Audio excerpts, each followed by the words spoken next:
Think about just today. How many advertisements have you been exposed to? Let me recount my own. In the morning, I sit down for breakfast and read The Economist, a newspaper with full-page ads. Then, say I watch some YouTube and am forced to watch 2 unskippable ads in a row just to watch this. Take my dog for a walk and see advertisements everywhere.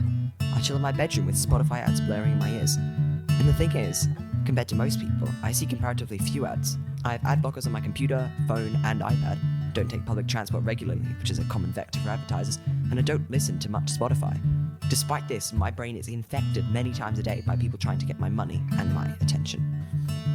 Hello, listeners, and welcome to Fighting Failure, the podcast where we discuss solutions to the climate crisis. This is episode 39, all about advertising.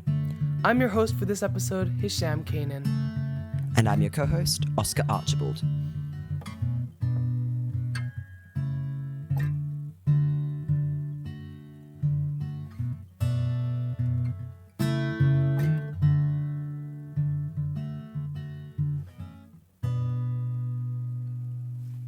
Let's start with the problems. And in some of the previous episodes in this consumerism section of season 3, is this now? We've come quite a way. In season 3, we've discussed this sort of consumeristic mindset where people feel the need to buy products to stay up to date with the latest trends and the latest this and that.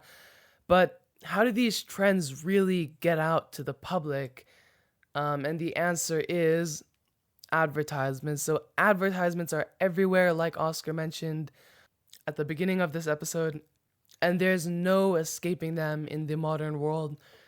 If there was a product or service that you actually wanted or needed, you would seek it out. So if you need to go to the airport, you check taxi costs.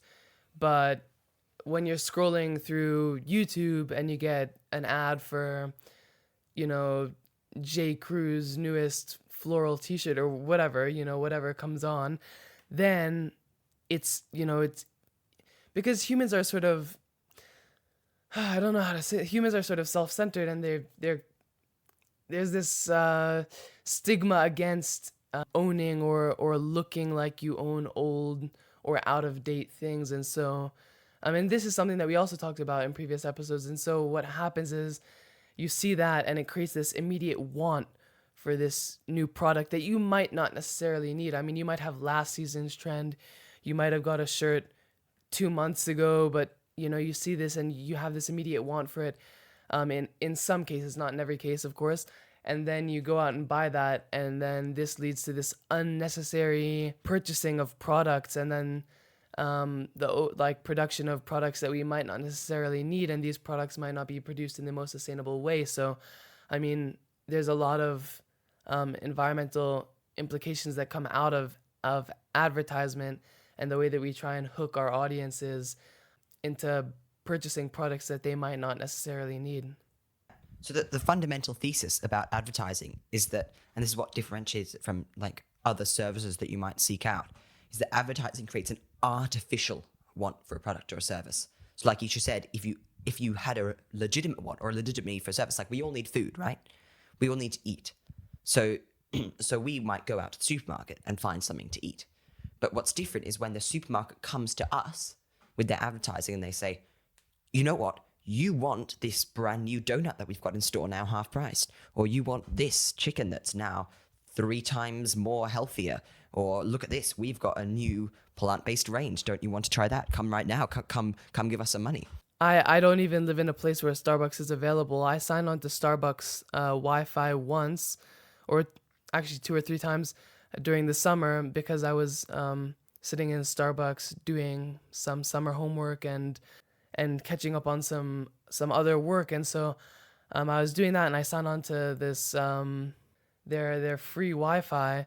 But now, every 2 days I'm getting advertisements for their new products. And even, I opened some of the advertisements and I'm like, oh, that looks really good. But, it's this thing, it's like they really try and get you to come more than you might need, or buy more than you might need. Like I was getting all these advertisements for pumpkin spice lattes and stuff, which is a big thing in the US around Halloween time, especially in Vermont. And so there was all these pumpkin spice everything. I like it's everywhere, and it was in all these advertisements, and it's like, wow, that sounds really good, but how much do I really need that? Like, if I ever need a coffee or if I ever need a drink, I'll go to Starbucks and then I might see that there and then I might get it. But I might not necessarily need coffee one day, but I might see that. And if I lived in a place where I could get Starbucks, I might go there and end up buying more than I need to. Fast food advertisements are a great example of a time of food advertising, because obviously we all need food, so it's an essential service. But these fast food ads are just blaring in our faces all the time, telling us that, oh, there's this new McChicken nugget burger that you can get, or now it's only 99p for the chicken mayo nugget burger, whatever, these strange things that we don't actually need. Or in the UK, we've seen a lot of, in the past few years, a lot of new fast food chains being imported from the US. So now we've got like Five Guys and Wendy's and Popeyes have all moved in. Whereas previously we only had Burger King and McDonald's and KFC.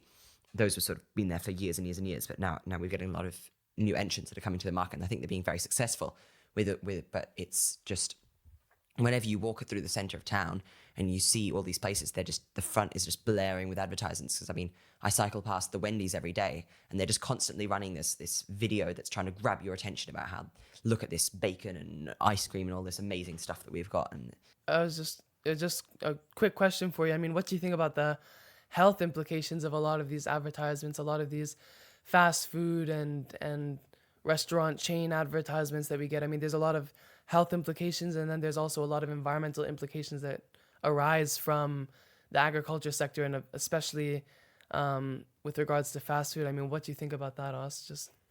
It's so true, because most countries have banned cigarette ads, because what cigarette companies are doing are profiting off people's doing these things, doing smoking, which is incredibly bad for their health.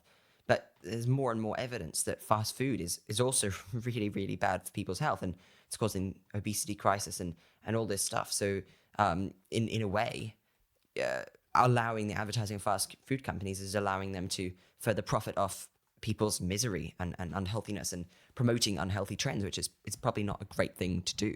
Yeah, I mean, and then of course, if you look at like the agricultural sector, I mean, like we discussed this season one, we discussed this a lot because this is something that both Oscar and I are passionate about. Is that, I mean, if you look at the unsustainability within the agricultural sector and the spectrum of emissions that arise from that, from unsustainable production of plants to unsustainable raising of meat and unethical raising of meat. I mean, like there's a lot of problems that arise from this, and also a lot of these fast food restaurants. I mean, the way that they're sourcing, the way that they keep those prices so cheap for you is by abusing the animals that they use to make their products. So, I mean, the cattle that they buy are injected with antibiotics, and they're in like a 2 meters squared pen, and it's like, like this is the type of environments that they're being forced to live in, and by purchasing that meat, the fast food chains are able to keep it cheap. But I mean, there's a lot of problems, and we get soil erosion from that as well. I mean, aside from how unethical it is, we get massive amounts of and massive concentrations of cow manure that can end up leading to eutrophication, which is like the growth of these really bad algae in water systems as they sort of run off. And I mean, we have all these problems that arise from the agricultural sector. So especially, I mean, advertisements from fast food and from chain restaurants that are really trying to catch your attention can be really, really bad. Of course, I mean, that's just one example. Then you could look at the fashion industry. You could look at, I mean, there's so many examples of different ways that advertisements can negatively affect the environment. But I mean, yeah. And this thing with advertisements is that, like I was saying, when I cycle past the Wendy's, there's a massive screen at the front with this video that's just like constantly playing on loop. But all around the place, advertisements are capturing our attention and taking up our time. Like if I mean, YouTube's gotten particularly bad in the last few weeks, but now I want to watch like a 5-minute video or something, and I get 30 seconds of unskippable ads. Before then, like 2 15-second unskippable ads. It's ridiculous. It's really quite ridiculous, because YouTube's a monopoly. They can basically do whatever they want, and people are just gonna have to stick with them. But it's actually wasting a lot of our time. If you added up all those seconds that you spend watching ads together into like one lump, you'd spend like days and days and days of just watching advertisements. And do you really want to spend your time doing that? And really, like on the internet, where most things you don't have to pay for, instead you're basically paying with your attention, and that's sort of the currency. Whether that's a creator on YouTube who wants your attention, so that then they make money from that by way of ads, or advertisers directly who are paying for your attention. Attention is almost become the digital currency. Yeah, I mean, and the reason that if you want an advertisement to go up on YouTube, for example, or on a website, web page, you get these little advertisements that pop up on the side margins. I mean, to get those advertisements there, you have to pay money. And the reason that you have to pay money is because in getting that advertisement there, the company thinks that they can make enough profit to compensate for the amount of money that they've paid for the advertisement. So they pay for that advertisement to go up, and then maybe 5,000 people see it, maybe 125 buy it or whatever, and then they end up making so much profit that it ends up working to their advantage. But I mean, that's the thing, is all these advertisements that go up, they're just trying to catch you. And they might not all do that, but a lot of them will. And oftentimes it's not really things that we need. Oh, 100%. It's this idea of an artificial want, that the thing is, like, even for sensible people such as you and me, and I'm sure all of our listeners, advertisers use psychological tricks to force their messages into our brains. And there's a bunch of ways they do this, but you can just basically look at yourself with a very critical eye, and you can see the effect that advertisers may be having. And so that there's a bunch of things. There's this idea of like any publicity is good publicity. So increasingly, advertisers will just do increasingly crazy things in order to get people's attention and get noticed. So maybe one example is like Dbrand, who just do really ridiculous sort of stunts when they sponsor tech creators by having wacky skins, or they made that whole kerfuffle about the PS5 dark plates, and they got sued by Sony, but that was just all a publicity stunt. And so there are lots of different ways that companies go around doing these sorts of things. But at the end of the day, if they're a profit-making company, they're probably hiring like marketing people to psychologically trick you, to manipulate you into thinking that you want these products that you don't necessarily need. Another fun example is Marmite. So in Britain, there's a massive cultural divide of you either love Marmite or you hate Marmite. There's like no in between. But funnily enough, this idea of you love or hate Marmite was invented by a marketing agency for Marmite, because Marmite were like struggling with their sales. I mean, it's a kind of a goopy spread made out of the leftovers from brewing beer. It's not exactly that attractive. So they invented this whole idea of there being this massive cultural split about you love it or you hate it. And that was what they reinforced with their publicity. And that's what made Marmite actually so popular and such a well-recognized brand. And then, I mean, I think, Oscar, you brought up a really good point a minute ago, which is that some of these advertisements that you're being exposed to, you might not necessarily recognize them as advertisements. I mean, they might not be direct advertisements that you see pop up on your YouTube. They're everywhere. They're in your news. They're in in so many things that we consume. There's these little advertisements and little things that companies, it's very smart how they drop these little, like, it's like fish hooks to like just catch people.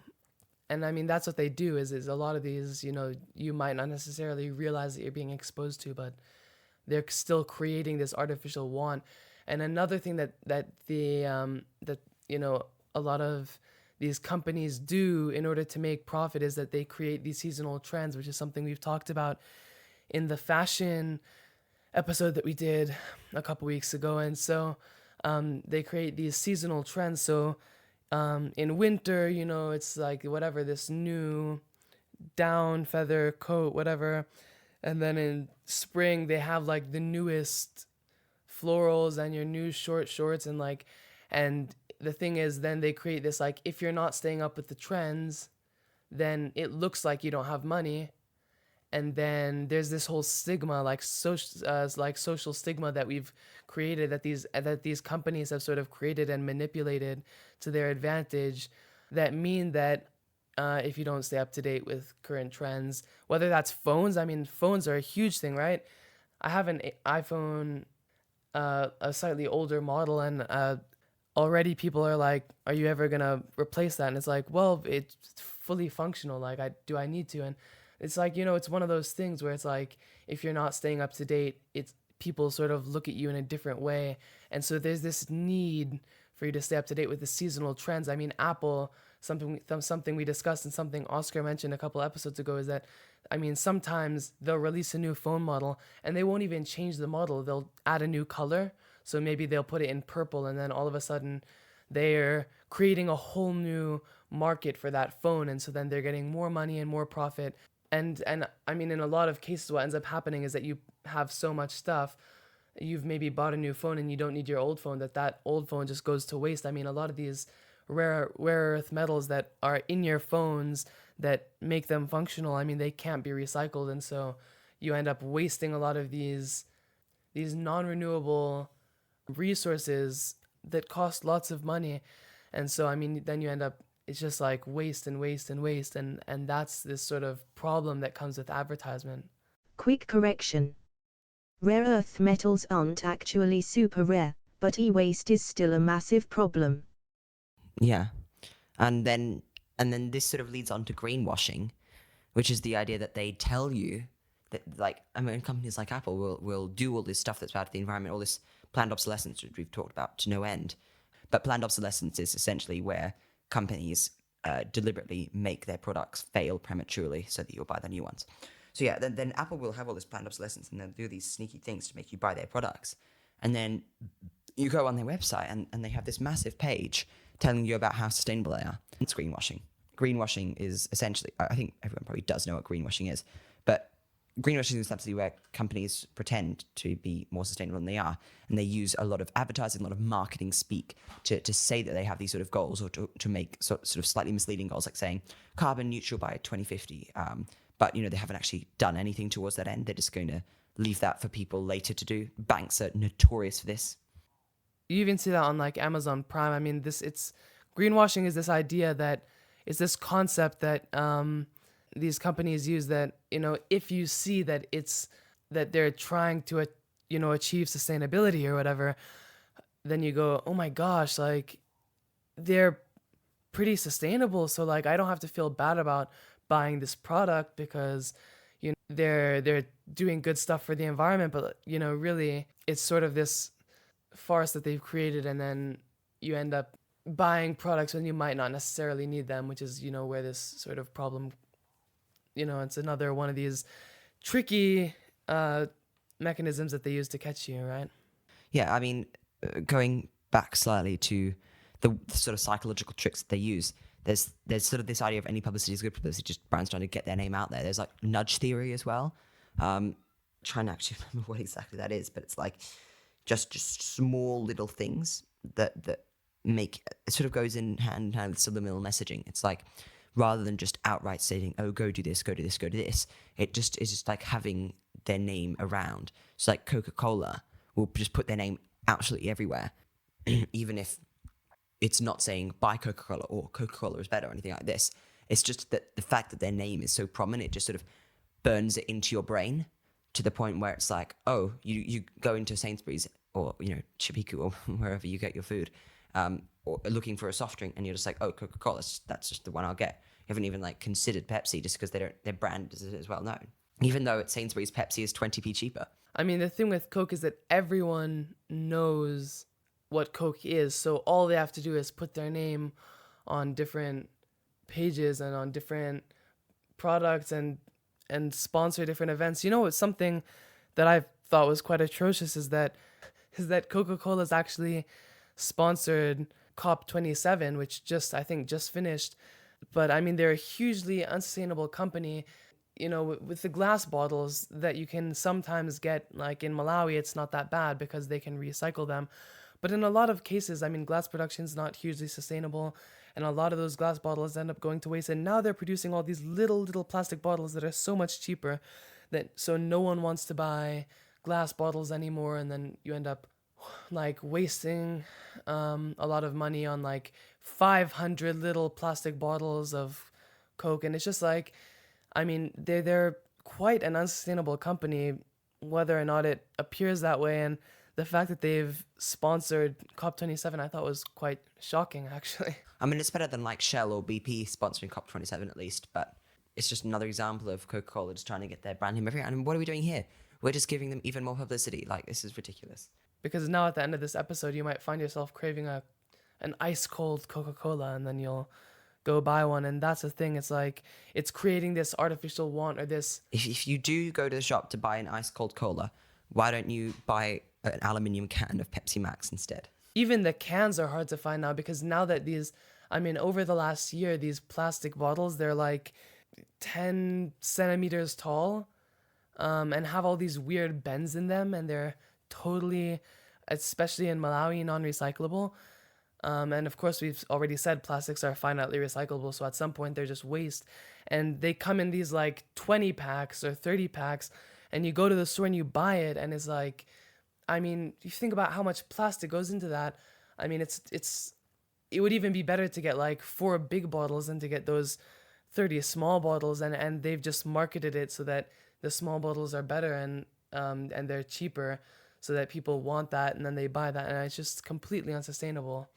Cans are still fairly popular here, but the thing is that the cans are 330 mils and the bottles are 500 mils. Like, why can't they just make a 500 mil can, you know? But, I mean, the bottles are sort of better in a way that, you know, well, they have advantages and disadvantages. But bottles, you can, like, put the cap back on, so you can sort of, like, drink it over a long period of time. But anyway, yeah, that's basically it, is that this just brand recognition, just getting your name out there on anything, just builds a positive association with your brand. This is also why brands like sponsor events and sponsor videos, is that you have like a positive memory of the World Cup, and then in all the videos of the World Cup you watch, it's got like Coca-Cola along the background and all of that. Yeah. Yeah, so shall we just change tack slightly? And this is not a very environmental point. It's not really an environmental point, but it's something I sort of wanted to mention, is that because like nobody is willing to pay for the websites that they use on the internet, advertisers have essentially become the de facto moderators of the internet. So if you think about what sort of things are allowed on different platforms, whether that be Twitter or YouTube especially, like Facebook or anything like that, companies' moderation policies are dictated by by advertisers. So what YouTube says is okay on the platform is essentially down to what advertisers say is acceptable. Because because advertisers don't want to have like a negative association with their brand if their brand is next to an undesirable video. So since almost all of YouTube's revenue comes from advertisers, whatever they can put on their platform is entirely dictated by what advertisers are willing to have their brand associated with. Because if they don't want their brand to be next to porn or something like that. And so that's why it's banned on YouTube, for those reasons. And it's the same with lots of other companies that rely on advertising have had to bend to advertisers' wills, essentially. And that's not necessarily a good thing, if everything that we do is just controlled by advertisers compared to being controlled by the people who actually use those websites. And it's the same with companies like Visa, or specifically Visa and MasterCard, basically are the moderators of the entire internet as well, because they process all the transactions. It's like they have a duopoly over that. So that's essentially why so many things are very difficult to find on the internet. It's because Visa and MasterCard aren't willing to make transactions based around those things. And so they're the ones that make the rules, and they can arbitrarily cut anyone off at any time. And it's their will. It's not a government that's really enforcing that. So moving on, we've talked about greenwashing. We talked about things like Apple's sustainability page, which I've sent you a picture on WhatsApp of. It's a picture of all their products showing how sustainable they are. And it's like, oh, your product also cares for the environment, lots of green. Banks are really bad at this. They make all these targets and 34% reduction in carbon footprint. Yeah, exactly. It's all these sorts of things. No outer plastic If you wrap. also think about like planes, there's a lot of, or airlines tend to have a massive amount of advertising about their carbon footprint or how they're going to be carbon neutral in the future. And in fact, a lot of these advertisements that you see are just lying to you. But the thing is, organizations like in the UK, we have the Advertising Standards Authority, just don't do enough to counteract it. Like, there are lots of examples of where activist groups have written to the ASA to say, this EasyJet advertisement is misleading. It is misleading, and it's not portraying a true fact. And the Advertising Standards Authority almost always ignores these claims. There's also a lot of stuff to do with the meat industry about humane washing is sort of the term for it, which is going off the back of greenwashing, which is where they run advertisements or publicity campaigns about look how humanely our meat is sourced, look how happy these animals are. When if you have an actual investigation, it always uncovers bad things. And if you think about, yes, there's organizations like Red Tractor in the UK, which supposedly assure farming standards, but like 0.01% of their visits to farms, like their inspections to check that farms are complying, 0.1% of them are unannounced. So almost always they'll tell the farmer beforehand that they're going to come along, which gives them time to prepare, which like undermines the whole point of having this inspection program. And so there's this massive element of how corporate interests are controlling advertising, and these agencies like the ASA that we have that are supposed to protect us aren't really doing that. So you do have to be very skeptical about any advertisement, especially one that's trying to make you feel good about the product or about the ethical implications of that product. Following on nicely from greenwashing is like fossil fuel advertising with the news media. So using almost the exact same tricks as the cigarette industry used to use before cigarette advertising was banned. Fossil fuel companies are doing this exact same thing to promote their message and to greenwash themselves, to massively greenwash themselves, because obviously many people nowadays are very rightly skeptical about fossil fuel companies, about fossil fuels, about the future of fossil fuels. But these oil companies are just doing so much to try and spread a positive message about themselves. One trick that they use, which was, I think, invented by the cigarette industry, is basically they buy like a full-page advertisement in a newspaper, which is fine. Like we see those all the time. They're quite obviously advertisements. They got lots of bold colors, whatever. But what they've figured out that they can do is they can buy a full-page advertisement and then make it look like an article in the newspaper, like with a headline, and maybe it's got their brand logo and maybe it's in a different font, but it looks much more like an article. And this has been brought even further by companies like the New York Post, who have this thing called like a brand studio, which is where essentially fossil fuel companies, or any company for that matter, can pay the New York Times to have, not their journalists, but a department of the New York Times will produce advertising for them and put it on the New York Times. So you can actually find like these, it'll have like a small thing saying sponsored or whatever, but you'll have this article on the New York Times that's in the newspaper or that's on the website that is actually just a complete cover-up paid for by Shell with their interests at heart and no editorial oversight. But the thing is that that's really grating is that this is having a massive positive impact on the fossil fuel industry, and that it's helping them, it's helping their corporate interests. And it's being fueled by the fact that companies like the New York Times and the Washington Post allow fossil fuel companies to advertise. See, before cigarette advertising was banned like nationwide in the US and in the UK, companies like the New York Times had already banned cigarette advertising because they were like, oh, this is unhealthy. So we're just going to say, no thanks. We won't have this. We won't take your money. But they haven't done the same thing with fossil fuels, despite the fact that fossil fuel advertising doesn't make up a massive portion of the revenue that they receive. It makes up a small portion. So it's really quite unethical of companies, of newspapers like the New York Times, to accept money from these companies that are destroying the environment for their advertising and making false news for them that looks like a news but isn't, on their website when they're a trusted company. And the thing is that this fake advertising really works. Like psychologically, it gets into people's heads. It makes them second guess these sorts of things. You know, like oil companies are some of the first to realize that climate change is real, but they're going to be the last to really accept it. And they'll always do whatever makes them most positive. So maybe now all the oil companies have a statement on the website saying that they want to be net neutral by 2050, whatever. But it's absolutely like, it's crazy. It's made up. It's not realistic, and they just want to keep making money. They want to keep their investors happy, whatever. If you think about as well, like something that we've talked about in previous episodes, how they, we talked about like greenwashing, and greenwashing is huge with the fossil fuel industry, in a little bit more of like an indirect way. I mean, of course you have like biofuels, which make people feel like, well, it has bio in the name, there's some agricultural product in there, So like it's not 100% oil, so it's not as bad, but it really is. And I mean, a lot of those, I mean, they're using like whatever corn to produce those biofuels, which means that they're wasting agricultural land and wasting a food like a very important food source on the production of a fuel. And also they're probably using very unsustainable practices to source that corn, so probably using tillage, pesticides, synthetic fertilizers. I mean, all these unsustainable practices to grow and to harvest that corn, to produce those biofuels. And so, I mean, by putting bio in the name and then putting it everywhere as like the green alternative to straight fuel, and by raising the prices of like regular fuel, they make it seem like biofuel is the most environmentally sustainable option, but it's really not.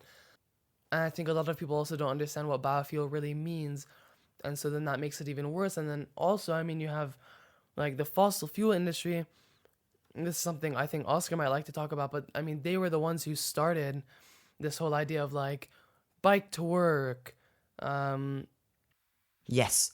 Yes, we talked about this so much in our carbon footprint episode.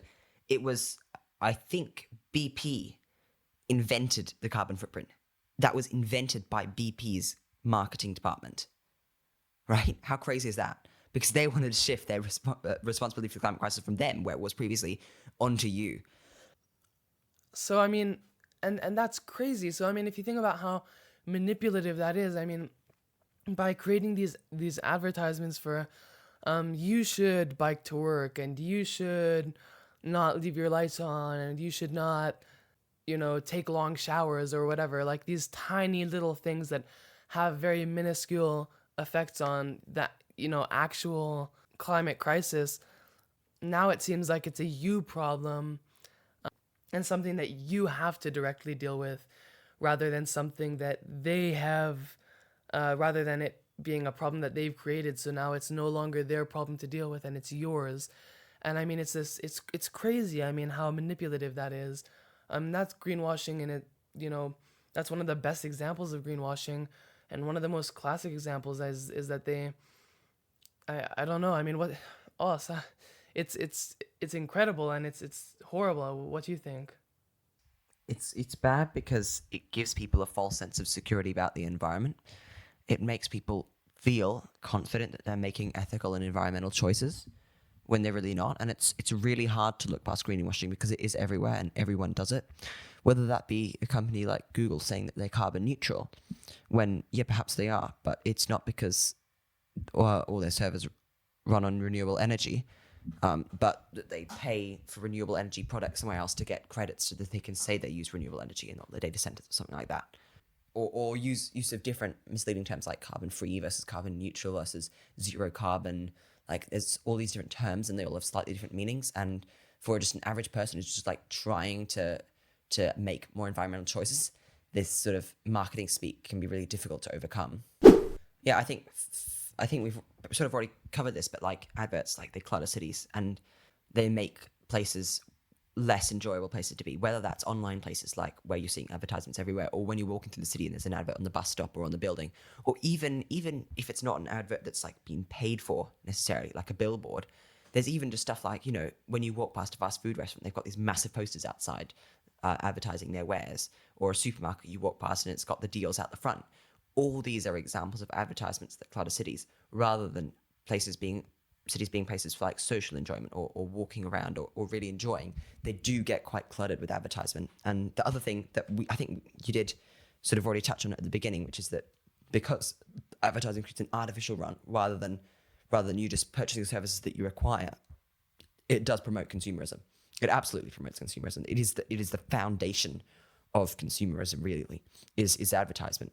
Because without advertisements, there wouldn't really be consumerism, because people wouldn't really know what things exist beyond the things that they have searched out because they're services that they require, really. And so in that respect, I don't think advertising really makes society that much better.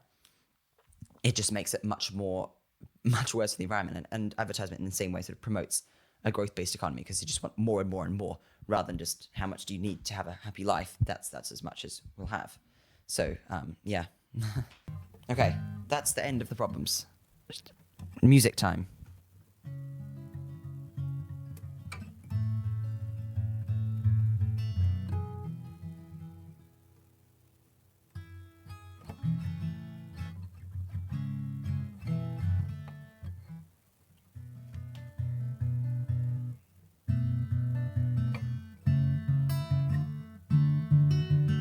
You're listening to Fighting Failure.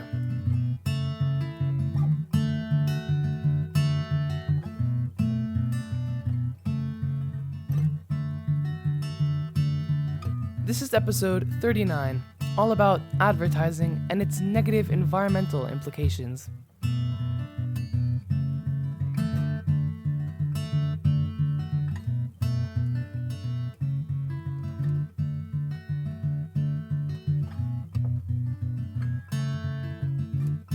If you found this insightful, please consider sharing it with someone who would appreciate it too.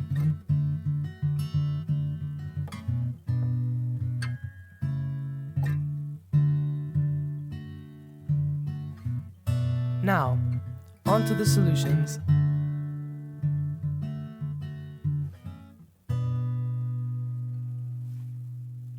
That was alright. Yeah. The first way to sort of protect yourself from advertising. So we'll talk about sort of two different elements, which is how do you protect yourself from advertising and how can we sort of have a more societal change. But the first one is installing an ad blocker. And it's really simple. So if you're on Chrome or Firefox or, Edge or go install like uBlock Origin is the one that I use, but there are tons. And if you're a desktop, it's like always going to be free. You install an ad blocker to block ads on YouTube and on all websites and it can do a ton of stuff and like easy. And that will block all your ads. And if you're on a desktop, then you should really never see ads on your computer because most websites like YouTube, you're accessing through a web browser. If you're on an iPad or an iPhone, obviously it's a lot more difficult to block ads on apps like YouTube or say you're like on a Reddit app or the Twitter app. It's because it's not running through a browser. It's a lot harder to block ads on that. But when you're using Safari, you can download from the App Store a content blocker for Safari that will block ads. It's more difficult to find once they're free. They'll usually try to upsell you at a premium plan. Sorry, I got a bit of a lock nose. However, I haven't tried it myself, but I think you can find paid ad blockers on the App Store that have some way to block ads in other apps, but I can't vouch for their efficacy. Yeah, what I think though is, of course, ad blockers can definitely save time and get those, annoying ads out of your face. But I think what's even more important than blocking out these ads is just understanding them.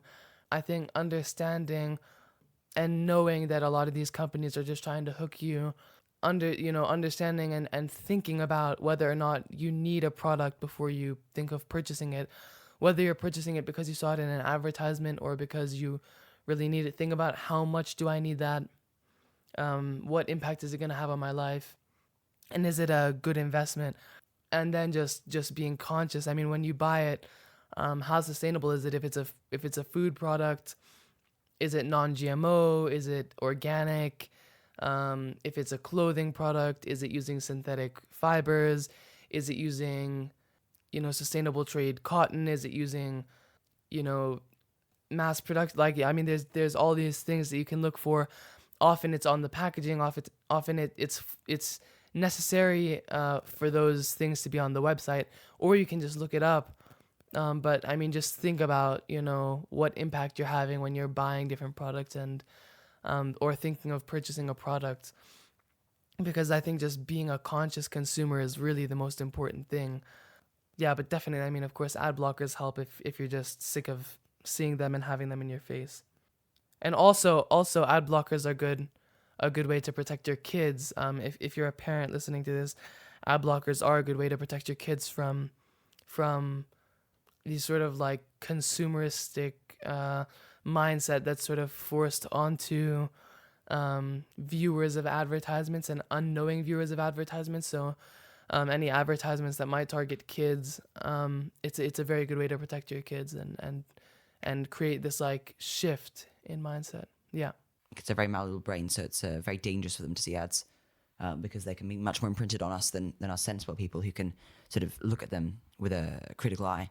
But yeah, some people might be thinking like, okay, so it's all well and good to block advertisements, but at some point, those companies do need to make money. So if there are services that you do actually value and you think you get plenty of value from them and you want to use them, and then things like YouTube or Spotify or Netflix, then do pay for them, because if we're thinking about the sort of future we want to see without advertising, then that's going to be where we're going to be paying for things that provide us with value, and compensating the creators of that value. For example, YouTube spends billions and billions of dollars on data centers to hold all their videos and developers to make the applications, and that's not free for them. So they have to be compensated, and of course they're making a massive profit, but we do need to pay for what we're getting out of the service at some point. So if there are services like YouTube or Spotify or Netflix, or maybe like a newspaper like The Economist, then anything like that, then just pay for a subscription to that if it's something that you get value out of, and then enjoy having that sort of premium ad-free experience on all devices or whatever like that, as well as the feeling that you're actually supporting like what you're using and allowing its creation to continue.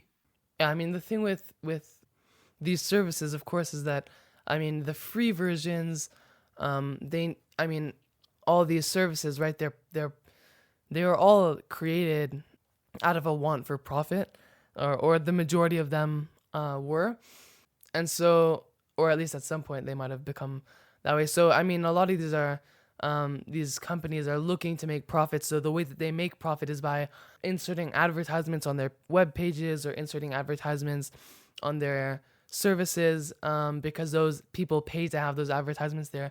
So they're making profit like that.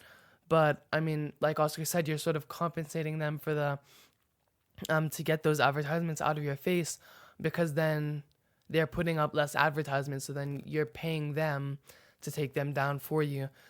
So it's sort of, I mean, it's sort of fair in a way. I mean, of course, the way that, advertisements are created is sort of unhealthy. So obviously, these products being more conscious of the effect of, I mean, some of them are pretty conscious of the effects of the advertisements that they put out, but they still do it.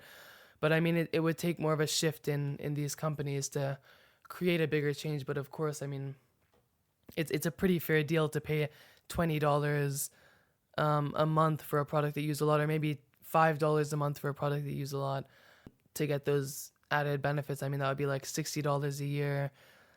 If it was $5 a month, and a lot of those products are something like that, $5 a month. So, I mean, it's really not that bad if you think about it. In the long term, for a lot of our listeners, of course, not everyone can afford this, but for a lot of our listeners, that would be something that's feasible. And going further than just supporting massive profiteering enterprises is if there are specific creators or people that you support their mission, or even just enjoy the content they create, then directly supporting them on a platform like Patreon can be really beneficial. So there, for example, maybe there are climate activists who their job is activism, and they're able to support that because of crowdsourcing funding from Patreon, or YouTube creators who are able to have a much more stable income than from AdSense by having people on Patreon. If there's people that, like specific people that you think provide a lot of value to you, that's entertainment value, or you support them and the mission and whatever that they're doing, then a lot of them will have Patreon or there's a service called Nebula that I subscribe to, which has a lot of like the best like sort of YouTube creators, not like all the gaming ones or anything like that, but usually educational sort of people that put a lot of effort into their work. And then you subscribe to Nebula. It's like really cheap. It's like $15 a year, but that gives you like access to all their videos, often early. There's often exclusive videos, and they remove those like sponsorship spots. So like they put sponsorships inside the video as well as YouTube ads, and those are removed as well. And there's obviously no ads on the platform, and that's a great example. That company is entirely owned by the creators whose videos are on it. So, or at least they have a majority stake in it. So that's a really good example of something like that that's sort of going beyond advertising. Can I just like quickly rant about podcasts? So like historically, the way podcasts, which is like a really old form of media on the internet because it's run on RSS, it's not centralized on like YouTube. There's no one company that could like run ads on podcasts, or one company that makes money from the distribution of podcasts, or one company that control which podcasts can exist and which can't. Like anyone can make a podcast and host it, and it can be accessed by other people. But then how it works is you have, how it used to work basically was that individual podcasters or podcast networks who had like their shows that had thousands and thousands of listeners would liaise directly with advertisers and have sponsor spots. But almost always these would be read by the host. So the person that you're listening to, a person that you trust, would then pick and choose companies that they trust as well, and then read out an advertisement. So while it is a sponsored message, and it is something that's come from an advertiser, and the advertiser said what they want the person to say, that person that you trust is also not going to lie to you. And it means that since it's a person that you like, or you have this parasocial connection with, then you're more likely to sort of at least not hate listening to an advertisement.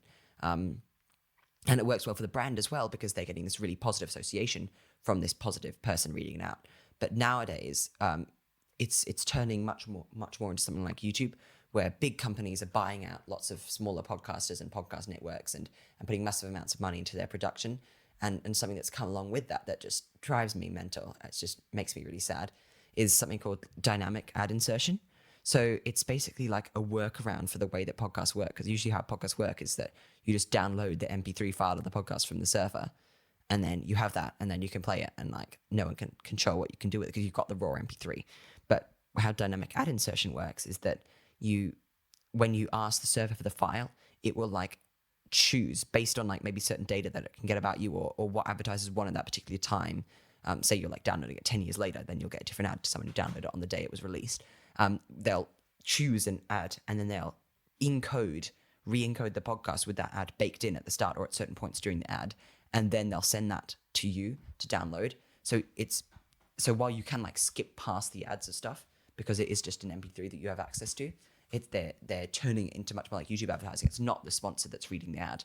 It's just this random ad that's being produced by an advertising company. And it really annoys me, because I listen to quite a sort of old style podcasts like Hello Internet and Cortex that have those sort of sponsor reads by the host, and I don't mind those.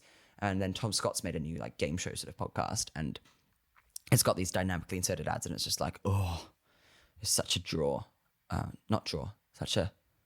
is like a draw. It's like so yeah, that's the rant.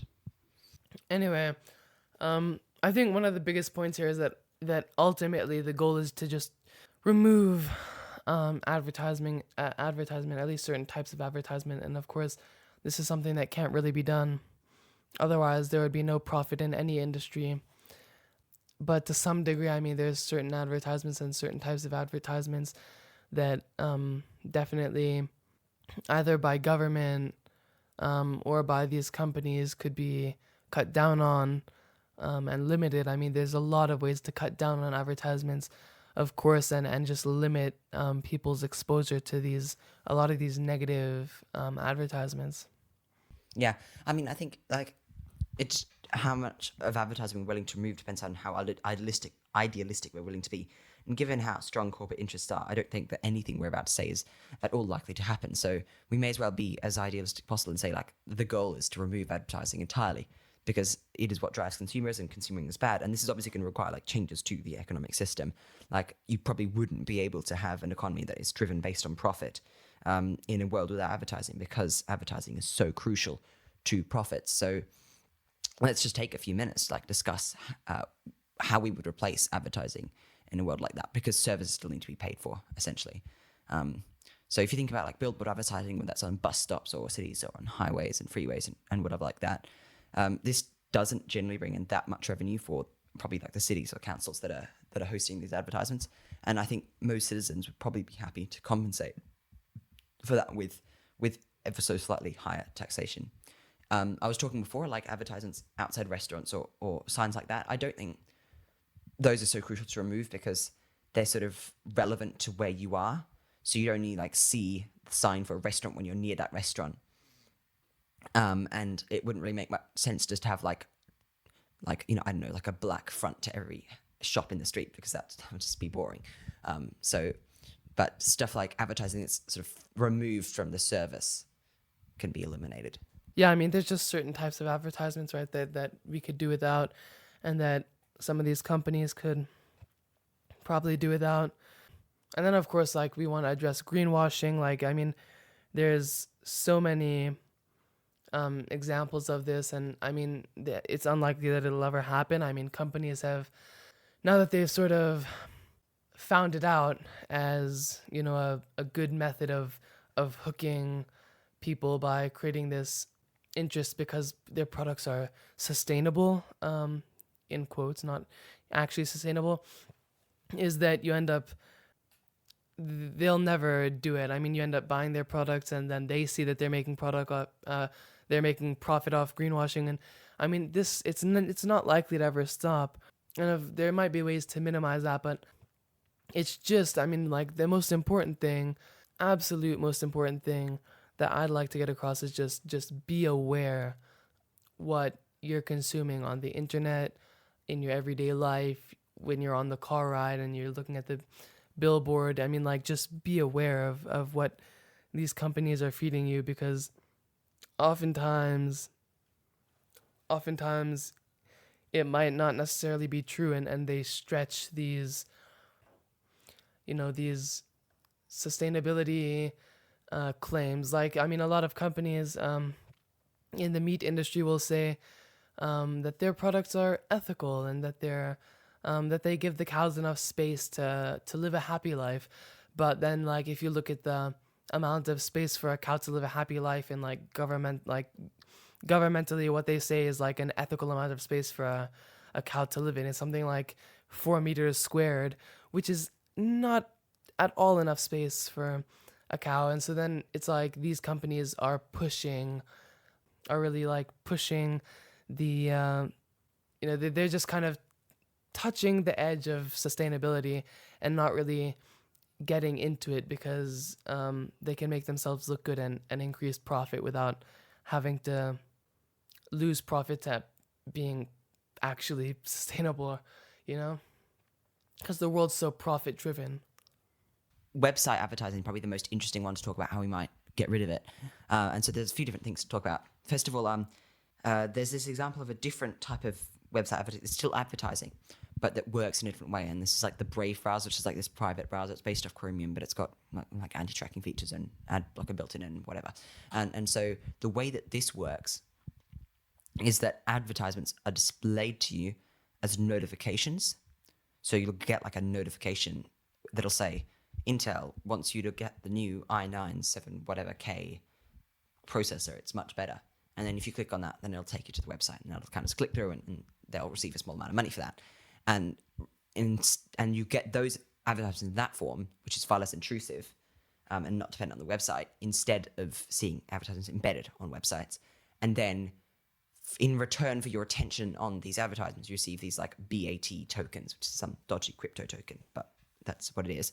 And then participating websites, which have like signed up to this system, you can then like give them your BAT tokens, which can be exchanged for US dollars. And that way you're not using real money, but the people who run the websites in the end of the day do receive real money when they exchange their BAT tokens. And I'm not saying that I approve of like dodgy crypto schemes, but I think this is sort of gives an example of where we might start by removing the advertisements, by removing the advertisements from the web pages and having some system for paying, but still having some system for paying the creators of said web pages. So a similar strategy that I envision that could be employed for web browsing, it would be difficult to implement, but I mean, this is all entirely idealistic, is that on top of the fee that you pay to access the internet through your internet service provider, you also pay a set fee, which is like globally standardized, to access the internet, which is, and so maybe it's like $10 a month or maybe $20 a month. I mean, like, you access a lot of websites. And this fee is distributed between the websites that you visit, to pay for their services. And based on basically how much time you spend on the website. And this works in a similar way to something how like YouTube Premium works. So the way YouTube Premium works, you pay $10 a month or whatever.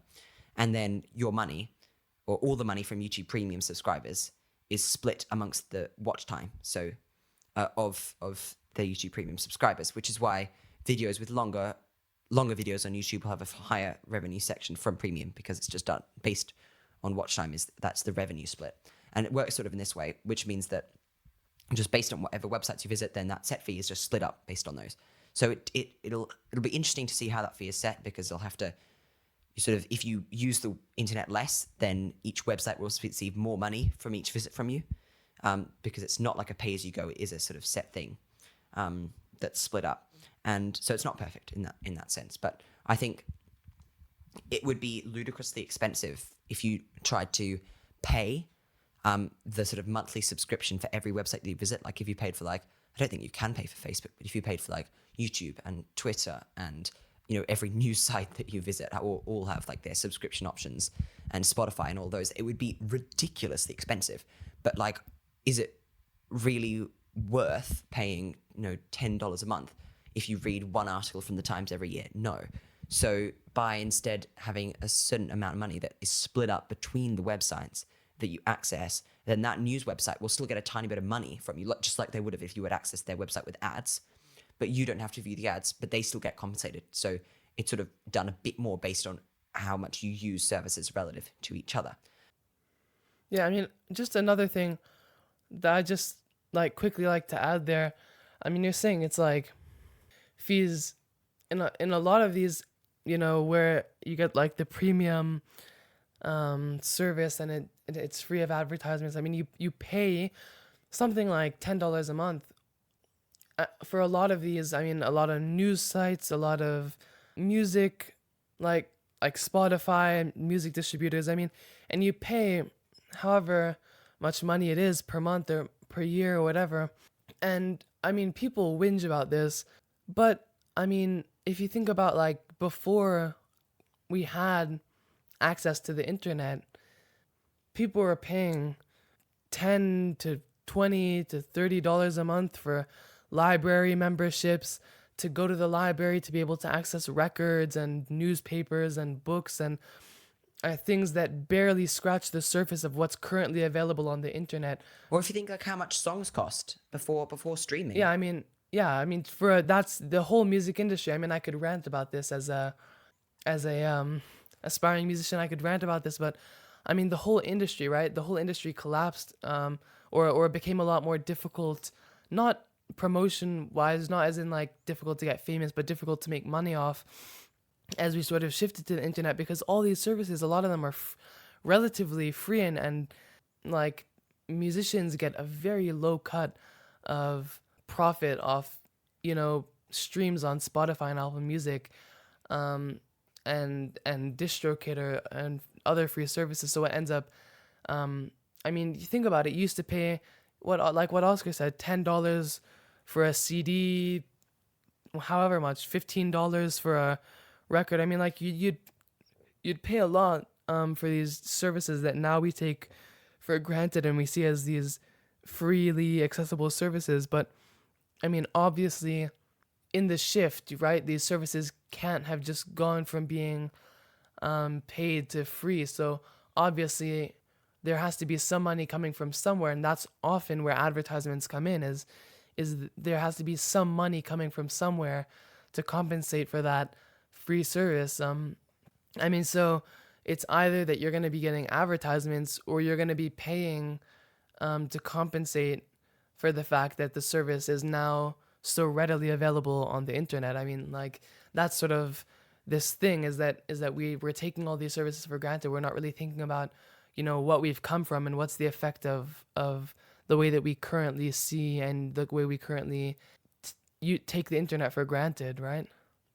And so going back to my idea of you pay an extra fee to access the internet, which is distributed amongst the people who run the websites that you access, there's definitely might be people who have concerns about this, because the original principle of the internet is that it is free to access and that you can access websites without paying, because that is the free and open internet is a founding tenet of how the internet works. But I mean, if you think about websites that are paywalled, like maybe you're able to access the landing page, but if you don't pay a subscription, you can't get in. So I don't think that the internet should be walled off for people who don't pay the subscription. I don't think ISPs should just say, oh, you can't have access to the internet if you don't pay this extra fee, because there are definitely websites that people just run without ads as a passion project, and they just pay like a tiny amount of money, or they just run it on their own server at home. And so if there are websites like that don't have advertising built in, then they may very well just not sign up to this payment program and just have their website accessible on the open internet for free. So without the advertising, and you'd be able to access those sort of websites. But realistically, most big companies or most websites that you will access do rely on advertising, websites like Google. And so you'll need to have that fee to pay. And so a lot of people, and this would virtually eliminate sort of the scamminess of the internet, like most reasons that, or most of the reason why most websites are kind of rubbish is because they're just so full to the brim with ads and pop-up ads and stuff because they're trying to just squeeze a tiny bit of money out of you because ads pay so poorly. And, there's like, say I want to convert an image from a JPEG into a PNG. And so I like look up PNG to JPEG computer and like, oh, you've used up your 2 free conversions per month. But like nobody is going to pay a subscription to use an image converter online. Like you're just not going to because it's just not worth it. But if you had this system, then there's people who just run those servers that just do that quick conversion for you, would just get enough money to compensate them for that. So I think having that centralized subscription would really help. And so, I think a lot of people would be like, oh, but the internet is free now because I don't click on the ads or I don't pay for this sort of thing. But you've got to remember that the reason that companies keep buying advertisements and keep paying for them is because they are extremely profitable. It's extremely profitable to run advertisement, and it's ROI, it's return on investment positive for advertising companies. So if you're like almost all people, there are very few people who aren't, almost all people are actually return on investment positive for advertisers in the whole. And maybe this means that you only buy like something from an advertisement once a year, but on average, it averages out so that in terms of extra money that you pay, that you wouldn't have otherwise paid if you hadn't seen advertising, you are almost certainly actually paying for the services that you use in this way. Except you have a worse experience because there are advertisements everywhere. It's worse for the climate because you're buying things that you don't need. And so it's sort of a lose-lose in this situation. Whereas if you just paid for services that you value as a fairly small amount, then you get access to these services without having this mind pollution of advertising, and also without having this artificial want and thus consumerism and hence the effects that are bad for the environment. I rest my case.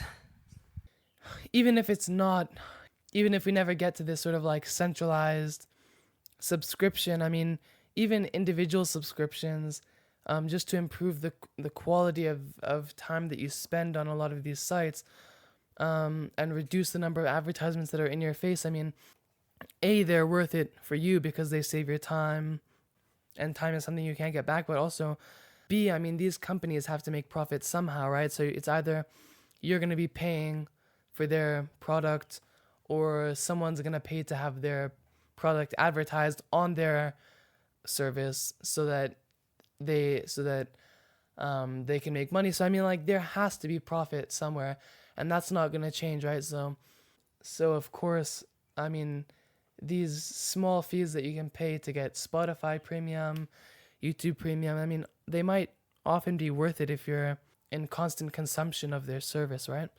But I mean, in the end of the day, just be conscious of the effect of the advertisements that pop up on your browser, and be conscious of the effects of purchasing certain things that you might have seen advertised or advertised as sustainable. I mean, like we said, just be aware of the fact that there is greenwashing, and that it's a very common thing, so that you're able to avoid it. I mean, just be conscious at the end of the day, and that's the most important thing that I think we want to communicate here. With that, I think that's all that I've got in the show notes for this episode, but I think it's a fascinating topic, and huge thank you to Oz for writing these show notes, because I've been so busy since I had malaria catching up on work. So he did me a huge favor, and he wrote these show notes for this excellent show. So huge thank you to Oz for that. I think it was fascinating to write them. It's a really interesting topic. It's actually quite nice to just get a lot off my chest in terms of something that's so prominent in today's society, much more than it used to be, and the detrimental impact that advertisements have everywhere. Like if you just look around and just think about it every day, how much greenwashing you see, how many things are influenced by advertising. It's pretty crazy. Whether that be even just things like positive brand associations, like not buying the home brand thing from the shop even though it's cheaper, or going with the Coke instead of the Pepsi, or personally, I hate online shopping, and so I will happily pay like extra money just to buy something from a reputable brand, so I don't have to think about it or read too many reviews or anything like that. But I'm very aware that that's because that marketing team of that brand has been able to convince me that they are a reputable brand. But yeah, with that, I think, unless you have anything further to add. No, I think that's it. So of course, thank you guys for listening, and we'll see you next time. Thank you, and see you on the next show. Goodbye.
was all right.